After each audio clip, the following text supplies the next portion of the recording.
Oh my goodness, Browns fans. How insane was that game today? Browns, Northern Kentucky, we take them down again. They call it the Battle of Ohio. But we all know the Cincinnati Bengals are south of the border in Kentucky. The Browns 37, the Northern Kentucky Bengals 34. Before we get into this epic recap of this even more epic game, let's go over my picks. And as always, my picks presented by Chicken Shit, the drinking card game that you play with strangers. You're going to pick different cards, you got different challenges, and you're going to have a blast because you're playing this out at the bar with friends, you're interacting with strangers, and you don't have any frustrations or stress because the Browns won today. This is called 16 Sundays in Hell. This is the Joe Vore Podcast and the JV Podcast Network. But it wasn't a Sunday in hell today. It looked like it was shaping up to be, but that's not where we ended up. And we all know it's all about where you ended up. So my picks presented by Chicken Shit. Go out to the bar. You're celebrating a Browns win. Maybe go out on a Monday.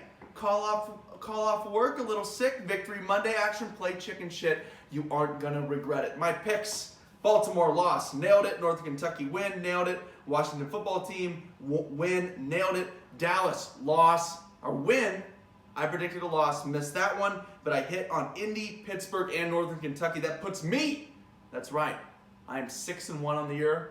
While my Cleveland Browns are very close behind at 5-2. Now, quarter one, Cincinnati, they open up with their opening drive. Red zone interception. How exciting is that? But it was completely ruined because B.J. Goodson thought he was Deion Sanders. And after he got the interception, after a tip ball from Denzel Ward about 3 or 4 yards deep in the end zone, he thought he could run it out. And he was just tackled at the 4-yard line, completely ruined any sort of field position, ruined. You know, it doesn't ruin an interception because the Bengals still didn't score on that drive. But what are we doing setting up our offense at the 4-yard line? And also, I blame the other defensive players that were looking to get a block for him. They should have tackled him in the end zone or thrown Bengals players into him to knock him down in the end zone for a touchback. That drove me nuts. But anyways, the Browns get a stop. And then Baker, of course. Now we're going to get into good Baker, but Baker started off bad. He started off chubby Baker, you know, the Baker that showed up to the press conference after the Broncos game last year with a little sad mustache. Looked like he was catching on a midnight train going anywhere. So Baker ruins it with an interception, a very, very bad interception. Baker was 0 for 5 in the first quarter with that interception. And add the insult into injury. OBJ goes down, grabbing his knee. J.C. Treader went down, grabbed his knee. Treader returned. Odell Beckham did not. Now, Burrow takes advantage, of course, of the really good field position. Kentucky up 7-0 early. Now, the Browns do nothing on offense. Then 2 punts. The first punt by the Scottish Hammer, incredible. Tavierre Thomas, back-to-back punts. Thank God the second flag got picked up and it was not a penalty because he was forced out of bounds. But on the punt coverage, don't run out of bounds if you don't have to. Don't run out of bounds if you're not forced out of bounds. It's a penalty. So they ruin a really good punt. They have another really good punt. They threw the flag. I'm like, oh my God, I see the ref with his hat off, so I knew that he went out of bounds. I'm like, did the same guy just do the same thing again? Definition of insanity here, folks, right? Doing something over and over and again and expecting a different result. That's what Tavierre Thomas was looking like he was starting to do with this whole running out of bounds and making tackles on the punt team thing. So moving on here, the Bengals are driving. Myles Garrett comes up big again, strip sack. He has 1,500 sacks through these first 7 games, however many games, 7 games that the Browns have played. Another forced fumble, ball's loose, gets kicked around, and Ronnie Harrison Jr., new guy, still the new guy, comes flying in with a great save and a great fumble recovery along the sideline. The Browns take over. Let's see if the Browns can take advantage here. They did in that first game. They've pretty much done it all season long. When that defense gets turnovers, that Browns offense has been turning those turnovers not only into points, but into touchdowns, which has been so huge. Browns are inside the 35. Kareem Hunt, a first down run, then a negative run, and then 2 incomplete passes that were just not close. The Browns have to settle for 3. 7-3 Kentucky, and that's the end of 1. Quarter number 2, Browns defense gets stiff on 3rd down, that's what she said, and forces a field goal, 10-3 Kentucky. Now, Browns start the drive, 28 yards to Landry, and it's followed by one of the worst play call designs. Maybe it was going to be something else, I don't know, but it was one of the worst things I've ever seen. It was like one of those touch passes where Landry's coming in motion, then it was like an option pitch to Kareem Hunt going the same way, and it just went absolutely nowhere. I'm like, what is Freddie Kitchens like? Where is he? Like, am I being punked or something? Where's Freddie Kitchens? Is he calling the plays? What's going on here? So that happened, but the Browns, they're accustomed to this mayhem, this madness, this ridiculousness, this tomfoolery, whatever you want to call it. They're used to it.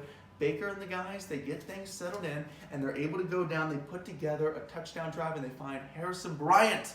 That's right, my guy Harrison Bryant stepping into that starting role at tight end on National Tight Ends Day, no less, for the injured Austin Hooper. Get me a Harrison Bryant jersey, baby. I love that guy. We're going to get to more of him later. We are all knotted up at 10 at this point. Now, as Joey Burrow does, he goes down the field and scores a touchdown for the Bengals right before the half. We got a 10-17 alert, folks.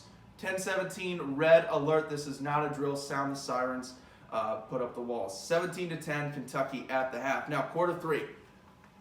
The Browns get the ball to start the half. They need a really good drive. They need a touchdown so badly. I can just feel it deep down. I think we all can feel it. The Browns needed something here. And you know what? Let's talk more about this Harrison Bryant guy. The rookie. This was the Harrison Bryant drive.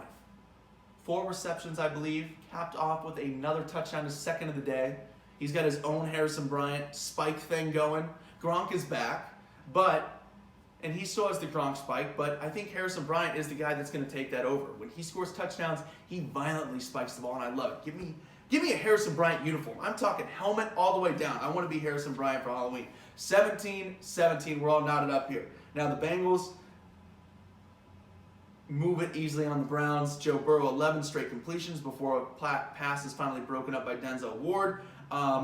In the end zone, 3rd and goal, fade route to, I believe, A.J. Green. And before he was able to come down, Denzel Ward was able to knock it out of his hands. Big time play. Denzel Ward had a really nice game today. 20-17 Kentucky at this point. And the next thing you know, it's time to put the 4s up, baby. It's 4th quarter time. Here we go. Time for the Browns to win, down 3. Let's see what they can do. The Browns, they continue to stay on rhythm. Baker's looking really good, getting the ball out quick, not looking down the field. He's looking in all the right places, getting the ball out quick, checking it down, finding guys over the middle, intermediate, and even some of the long throws that we're going to get into, the vertical stuff.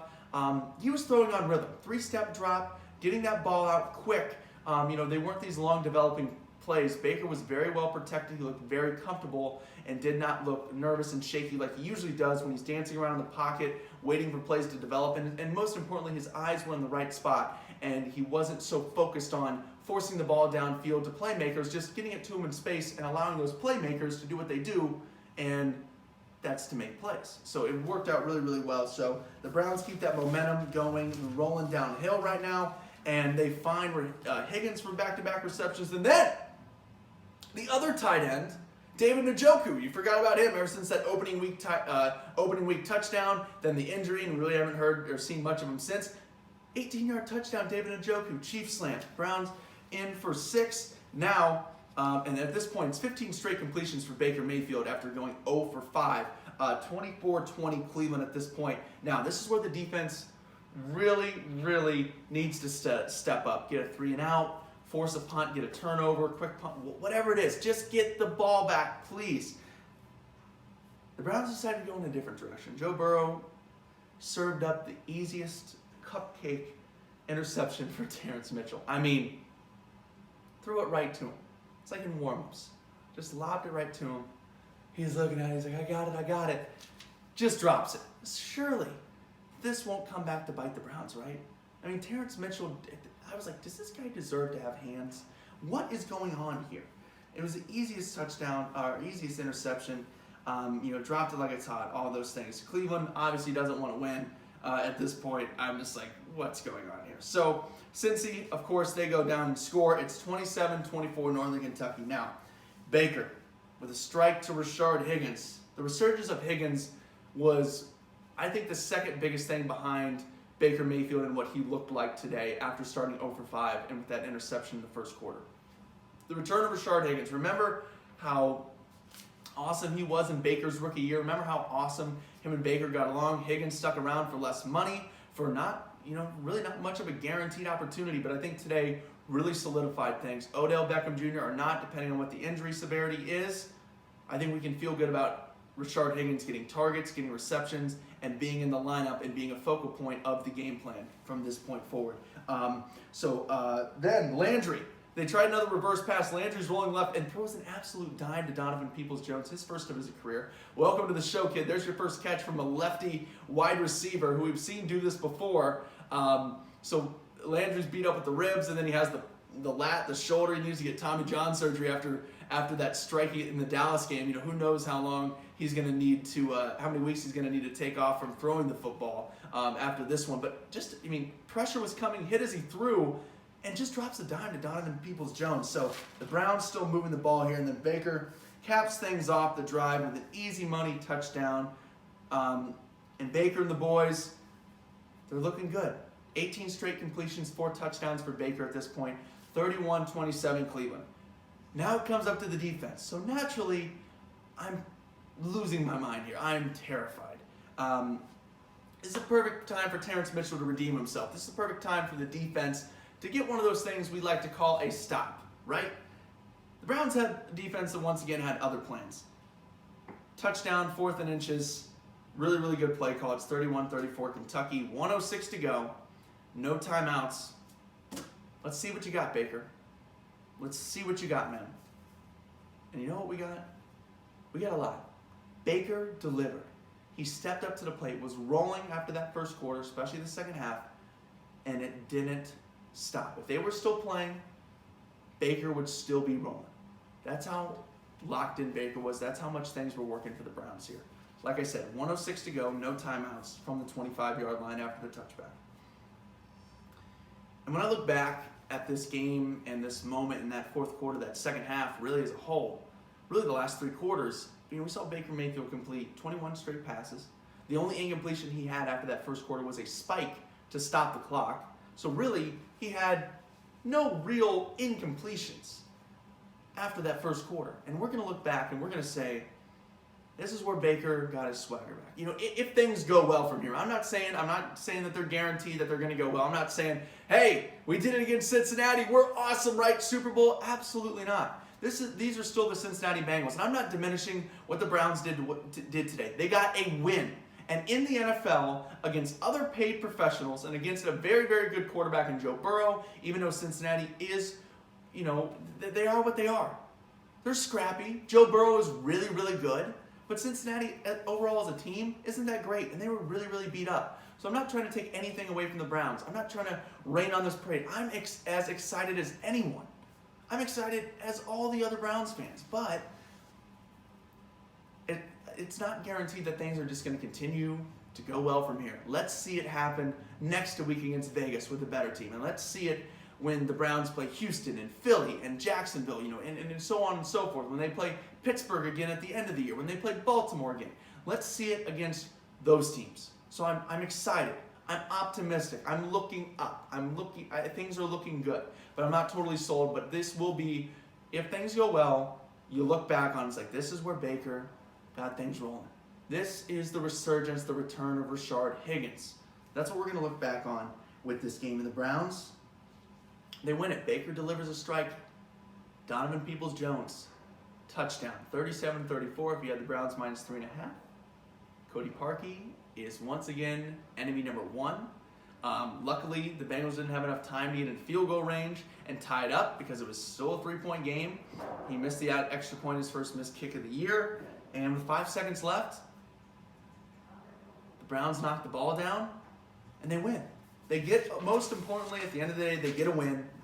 They're 5-2. Baker looked really, really good. It doesn't matter who it is against. The Browns can build off of this. But I'm just saying, manage expectations, Browns fans. I'm not saying the Browns are going to let you down, but I'm also not saying that they are not going to let you down. It can happen. We've seen this before, where the Browns let us down. But this team is very talented. They got a lot of players, and I think this is going to be a really great launching pad for the Browns here. Kind of like how we thought the Cowboys game was. So then they took a step back with Baker and 2 interceptions against Indy, and then the Pittsburgh game was what the Pittsburgh game was. I think this is a launching pad again for the Browns. I think Baker's going to get rolling.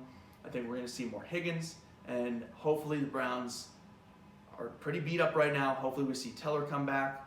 Hopefully Odell's injury isn't that serious. Hopefully Baker stays healthy. Hopefully Landry continues to stay healthy. And everyone else that's beat up, not beat up, whatever, continues to stay healthy. Because this Browns team, if Baker can put together some more of that magic, if he can kind of be that guy, watch out for the Browns. So that was a very exciting 16 Sundays in hell. And I will talk to you next Sunday when after the Browns, take on the Las Vegas Raiders. Talk to you guys on Sunday.